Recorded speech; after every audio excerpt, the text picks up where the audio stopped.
Je m'appelle Jean-Pierre Sangwa, je suis le directeur pays de FHI 360 en République démocratique du Congo. Aujourd'hui, j'aimerais bien m'entretenir avec vous au sujet de ma fierté du projet Eli Monidjibou, l'éducation c'est la réponse de l'USAID. Donc, la première chose qu'il faut vraiment noter, c'est que ce projet est le plus grand projet d'éducation en urgence en République démocratique du Congo. Aujourd'hui, financé par l'USAID à hauteur de 43 millions de dollars. Et cela donne de la joie lorsqu'on sait qu'il n'y a pas beaucoup de projets qui essayent de travailler dans l'urgence.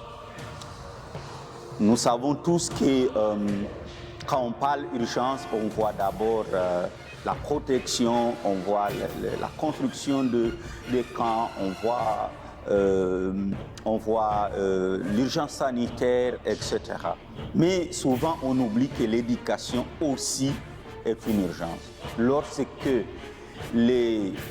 les familles, les ménages fuient parce qu'il y a eu des guerres, puisqu'il y a eu des déplacements, puisqu'il y a eu des volcans, puisqu'il y a eu des situations catastrophiques dans leur milieu, il y a très peu de projets qui répondent à ce type d'objectifs.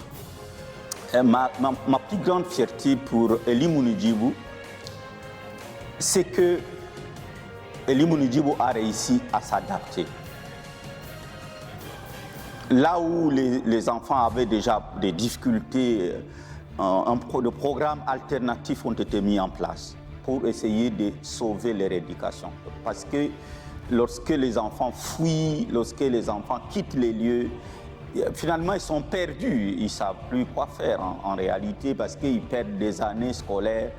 Et ce programme est spécialisé dans le rattrapage scolaire, dans la remédiation de la situation pour pouvoir un peu les remettre un tout petit peu sur la bonne ligne avant de commencer en réalité l'éducation. Et l'autre chose la plus importante, c'est que maintenant le projet est focalisé dans les camps de déplacés internes autour de Goma, à Goma et dans les environs.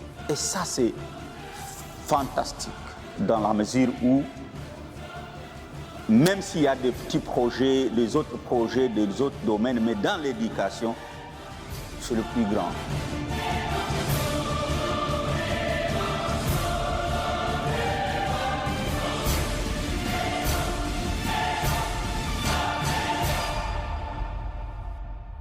Il nous a permis, en fait, comme FHI 360, de développer des collaborations avec notamment la fondation Vodacom RDC, avec laquelle nous avons dû construire quelques espaces temporaires d'apprentissage à Goma qui prennent quand même un nombre suffisant d'élèves.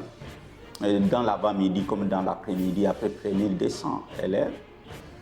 Et en même temps, avec la Croix-Rouge nationale de la République démocratique du Congo et beaucoup d'autres organisations avec lesquelles nous sommes en train de faire des plaidoyers pour que les enfants qui sont dans les camps de Goma puissent continuer à survivre et à croire qu'ils peuvent rebondir, ce que nous appelons communément la résilience. Et nous devons remercier les autorités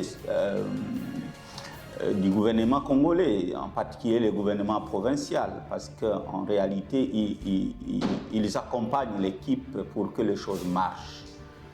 Donc, nous félicitons en tout cas les équipes du projet Eli Monidjibou, l'éducation c'est la réponse.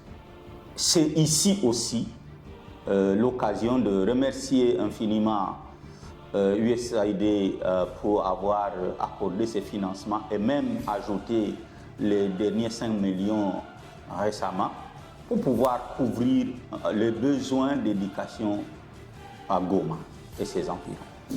Et ça, on ne saurait jamais les taire, c'est que c'est quelque chose que les enfants de Rutshuru, les enfants de Masisi, les enfants de Nyiragongo n'auront jamais oublié.